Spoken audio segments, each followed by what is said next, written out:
All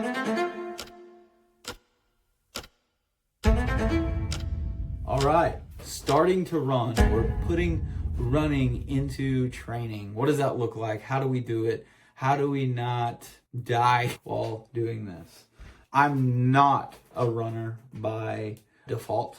I absolutely despise cardio as a high school athlete. I remember having to do 1 mile runs for basketball conditioning, and I've had the slowest time every time over everybody. It was never my thing. I could do sprints and I was really fast. It still wasn't something that I went out and did regularly. If I'd done more, I probably would have been a better athlete. I would have had a better cardiovascular health. I love the benefits that running offers us, but it was not my thing. But I will share my 2 cents, what I've learned. I've shared with some of you. I am training for a marathon right now while still maintaining my lifting schedule, my body composition. It's fun. I've enjoyed it. It's a new challenge for me. I one time heard this, and this is honestly what kind of inspired it. A guy, I'll butcher the quote, basically, the secret to a successful or exciting life is find something that really intimidates you and go after it. The goal is not success or failure. The target is simply eliminating the what ifs at the end of your life. I know that was deep and philosophical right now. And that was what kind of triggered me to get into running. Again, I said there's plenty of benefits to it. There is the quiet time to just, for me, that has been a meditation type thing. There's also the connectivity. I run with a group of men now that I'm in a group with, and I actually look forward to that every couple of weeks of being able to plug in with some guys, like-minded guys, going after some big goals. That's fun. It's enjoyable.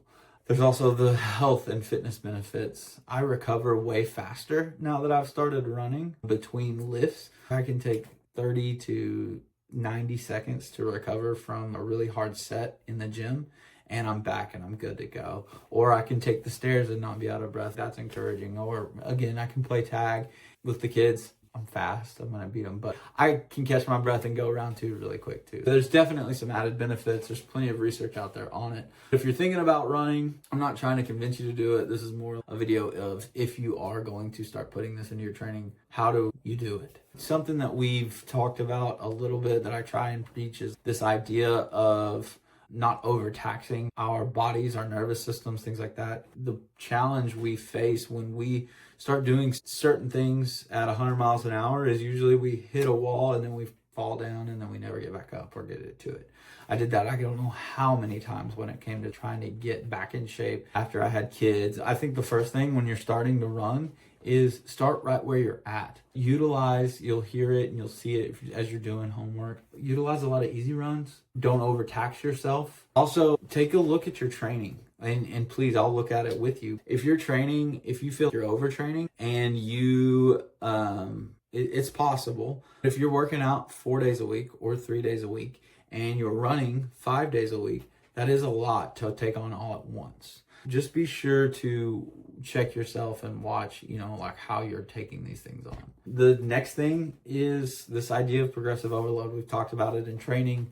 It's super important. It's how we measure if we are growing, we're getting faster, we can run farther, we're getting stronger, we're growing muscle, right? These are these metrics of within progressive overload are things that we're tracking to ensure we're on the right track, right? It's the same thing with running. It's just a little different. We're tracking mileage, we're tracking heart rate, we're tracking our tempos if they're going up or down, depending if that's the goal. If it's just for cardiovascular benefits, probably mileage and heart rate is the best thing to chase. If you're chasing a goal time in a race, we're checking our tempos alongside these other things. Basically, when you're starting to run, you need to watch and measure all of these things. And a lot of people talk about zone 2, finding your zone 2 range and keeping your easy runs within that range and keeping, I think it's 80%. Most people say 80% of your runs in that easy zone. I agree with that 100%.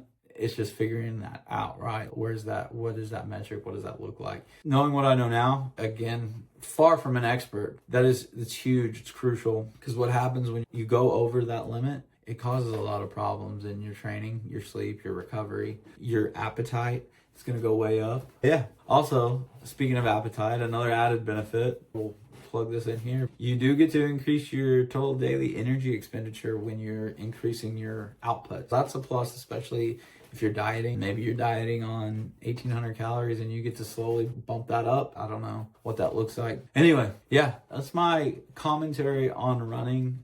I 100% encourage it.